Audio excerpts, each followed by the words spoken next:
Ok mon gars, j'espère que tu vas bien. Aujourd'hui, comme tu peux le voir, j'ai mis les lunettes parce qu'on va parler d'un sujet important qui est la productivité, frérot. On s'est tous déjà retrouvés dans cette situation où tu as un gros contrôle, une grosse échéance, un gros examen qui arrive. Et du coup, ta stratégie, ça va être quoi? Ça va être de mettre un maximum d'heures dans tes révisions. C'est-à-dire que tous les soirs après tes cours, tu vas rentrer et tu vas dire, ok, je vais faire que bosser jusqu'à ce que je me couche. Sauf que gros, à ce moment-là, tu seras fatigué de ta journée. Chez toi, il y aura ta famille qui t'empêchera de te concentrer vraiment. Et justement, toute cette fatigue accumulée, ça fait qu'à un moment, sans faire exprès, tu vas checker ton tel.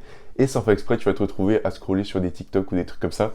Et donc au final, ce qui va faire que les 5 heures que tu avais prévues pour réviser, tu les auras pas du tout utilisées efficacement. Frérot, j'étais exactement comme ça avant et maintenant j'ai changé ma manière de réviser. Et du coup maintenant frérot, mes partiels, j'arrive à les réviser en tellement peu de temps. Gros, chaque matière, je mets que 4 heures à les réviser. Donc au final frérot, que une semaine de révision pour les plus gros partiels de mon année, une semaine où j'aurais révisé uniquement 2 heures chaque jour. Je te parlerai plus en détail de cette technique tout au long de cette vidéo. Et donc justement, j'adore cette technique parce qu'elle m'a permis de me classer dans le premier tiers de ma promo tout en me laissant du temps pour faire tout ce qui m'intéresse à côté, que ce soit du sport, me consacrer à des projets comme cette chaîne. Et donc frérot, c'est complètement incroyable et c'est ce qu'on va voir aujourd'hui. Avant ça mon gars, si tu me connais pas, moi c'est Raphaël et dans mes vidéos, je t'aide à devenir un énorme maxeur. Qu'est-ce que j'appelle un énorme maxeur? C'est tout simplement un mec qui va vouloir tirer le maximum de tout ce que peut lui apporter sa vie et son passage sur Terre. Donc mon gars, si c'est une mentalité qui te correspond et que toi non plus tu veux pas vivre dans la moyenne, je te conseille de t'abonner. Moi je gagne un abonné en plus et toi tu gagnes les clés pour devenir la meilleure version de toi-même, donc c'est complètement gagnant-gagnant. Donc mon gars, d'abord on va voir comment répartir tes révisions. Tu vois cette méthode où tu révises 5 heures par soir, même si c'est 5 heures qui sont pas vraiment efficaces, on va complètement oublier ça et maintenant gros, on va passer à la nouvelle méthode qui va être de réviser 2 heures chaque jour, mais pas n'importe quelles heures de ta journée frérot, il va falloir que tu révises première chose le matin. Peu importe frérot, si tu dois mettre un réveil beaucoup plus tôt que l'heure à laquelle tu te réveilles normalement, c'est pas grave parce que c'est pour ton bien. Et on va approfondir ça avec les 7 facteurs de productivité dont je vais te parler. Donc frérot, le premier facteur, il s'appelle Eat the Frog. C'est exactement le concept que je viens de t'expliquer, mais c'est une métaphore où en gros, imagine que là, j'ai un gun pointé sur ta tête et que je te dis, ok, là on va manger un super repas gastronomique, mais à un moment, tu dois manger une grenouille vivante. Mais tu as le choix de la manger à la fin du repas ou au début du repas. Et là frérot, l'option que la plupart des gens choisissent dans cette situation hypothétique, c'est de la manger à la fin du repas.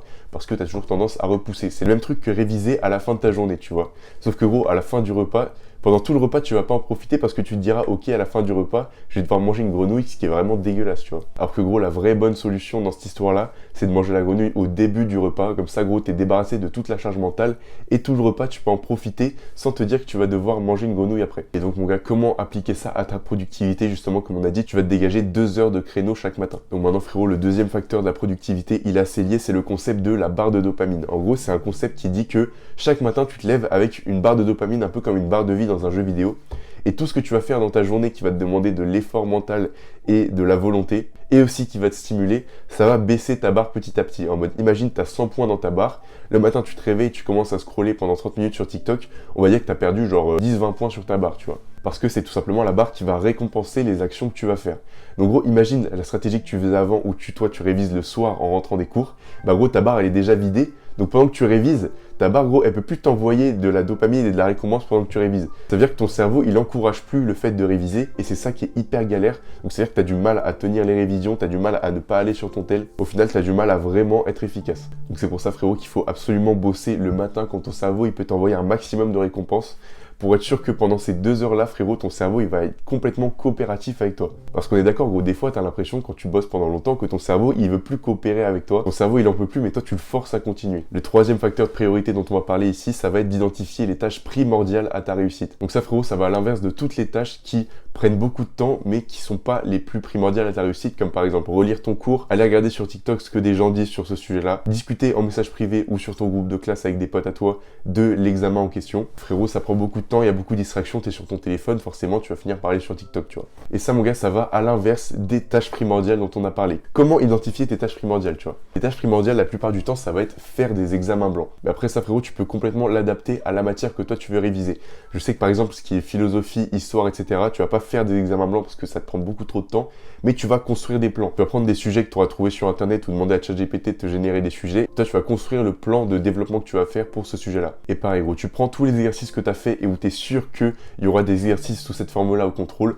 Tu les mets dans ChatGPT et tu me dis fais-moi des exercices similaires à ceux-là. Donc toi frérot, tu vas les faire te corriger jusqu'à ce que tu comprennes tout. Et ça frérot, c'est vraiment la tâche numéro 1 à faire. Tu sais, réviser c'est pas compliqué, c'est juste te concentrer sur des tâches qui sont vraiment primordiales. Pareil pour des matières plus scientifiques, si tu sais que tu auras telle démonstration à faire, que tu auras tel exo à faire, qu'il faut savoir dériver de telle manière, de je sais pas quoi. Et bah frérot, pendant ces 2 heures de concentration chaque matin, tu vas devoir te focus là-dessus. Et pareil, par exemple, si tu es en histoire ou toute matière où tu dois prendre une grosse quantité d'informations par cœur, tu vas te donner toutes ces infos-là à ChatGPT et faire que des quiz. Je lui dire, ok, fais-moi un QCM sur ce sujet-là avec toutes ces infos-là. Et le but, c'est qu'à la fin, je les retienne toutes par cœur. Donc, bref, à toi d'identifier la tâche qui va te faire le plus avancer et tu vas la charbonner jusqu'à ce que ça rentre. En gros, imagine 2 heures d'intense concentration où tu auras fait que la tâche la plus importante et après, c'est fini, tu vois. Donc ça, c'est vraiment incroyable. Et on va parler du 4e facteur de productivité qui est de réviser dans un lieu différent.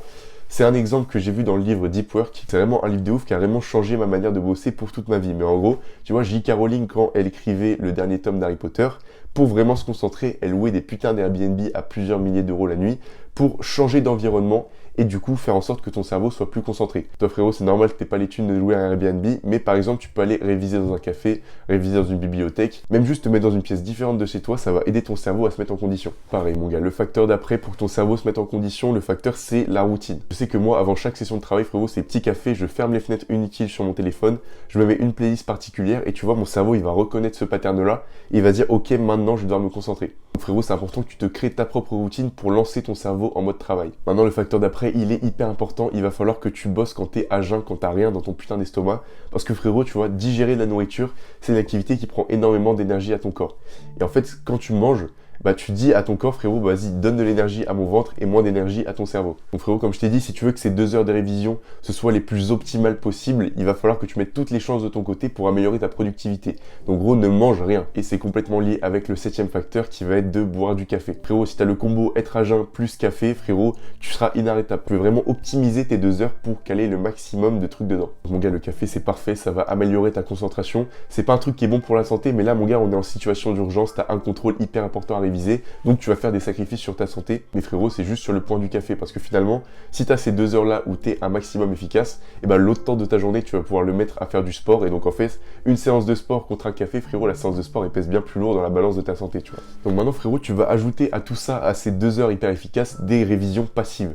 Oui, je t'ai dit que c'était 2 heures, mais en fait, c'est pas vraiment 2 heures. La révision passive, c'est quoi? Ça va être de bourrer ton inconscient d'informations sur ce sujet-là. Par exemple, quand tu fais ta séance de sport, quand tu pars marcher et tout, tu vas écouter des podcasts sur le sujet de ton contrôle pour te faire un maximum de culture pour que ton inconscient intègre des informations sur ce sujet-là. Donc comment faire frérot? Soit tu trouves des vidéos YouTube que tu mets en fond dans ta poche, soit tu trouves directement des podcasts qui sont faits, soit tu fais ma technique frérot, tu vas sur Notebook LM qui est un super site où tu vas balancer toutes tes ressources de ton cours et il va te générer un podcast exactement calibré à ton cours. T'as tellement un avantage de ouf si tu sais utiliser l'intelligence artificielle dans tes révisions. Et pour utiliser cet avantage justement, il va falloir que tu bosses toute l'année d'une manière un peu particulière. C'est-à-dire que toute l'année, il va falloir que tu prennes un maximum de ressources sur ton cours. Ça veut dire quoi? Ça veut dire noter un maximum de choses que le prof dit. Tu vois, si ton prof il utilise des diapos pour ton cours, tu vas lui demander les diapos, si elles sont dispo sur un truc comme Moodle ou des trucs comme ça. Bref, tu vas utiliser une IA pour transférer tes cours écrits sur un document Word. Tu vas prendre tous les documents de ton cours, aussi des ressources additionnelles, ça peut être des articles que ton prof a recommandés, enfin plein de trucs comme ça, tu vois.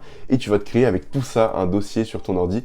Ce dossier-là, tu vas le balancer dans ChatGPT, frérot, et là, tu vas pouvoir faire plein de trucs avec. Parce que mon gars, pour que ton IA elle soit un maximum efficace, il faut que tu lui donnes à manger un max de trucs qui sont liés à ton cours. Pour pas qu'il te dise de la merde, il faut que lui, il ait un maximum d'exemples de ce que toi, t'as vraiment dans ton cours. Bref, mon gars, au final, si tu appliques toutes ces tactiques, tu vas pouvoir réviser en un minimum de temps, réviser en étant hyper efficace. Moi, c'est la stratégie qui m'a permis de réviser les plus gros partiels de mon année en une semaine, et frérot, même pas toute la semaine, juste 2 heures chaque matin de la semaine. Donc, au final, je me suis classé dans le premier tiers de ma promo, ce qui est plus que certains potes qui font l'ancienne méthode de révision. Voilà, gros, je suis très content parce qu'au final, je peux me consacrer au sport, à mes relations, à ma santé, à juste plein de trucs qui me plaisent. Et vraiment, frérot, avoir une vie équilibrée et saine comme ça, c'est ce que je veux pour tout le monde. Merci d'être resté jusqu'au bout, frérot, j'en profite pour faire ma petite pub. Si jamais tu veux développer ton physique à travers une prise de masse et développer ta personnalité à travers une prise de confiance en toi, j'ai créé un programme qui réunit exactement les deux. Frérot, pas de pression pour acheter, tu sais que sur ma chaîne, tu retrouves plein de conseils pour faire tout ça. Mais voilà gros, si t'as de la thune à mettre dans un grec et qu'à la place tu veux l'investir sur toi, va checker en description si ça t'intéresse. Pareil gros, si tu veux que je t'envoie gratuitement la template que j'utilise pour noter et suivre mes objectifs,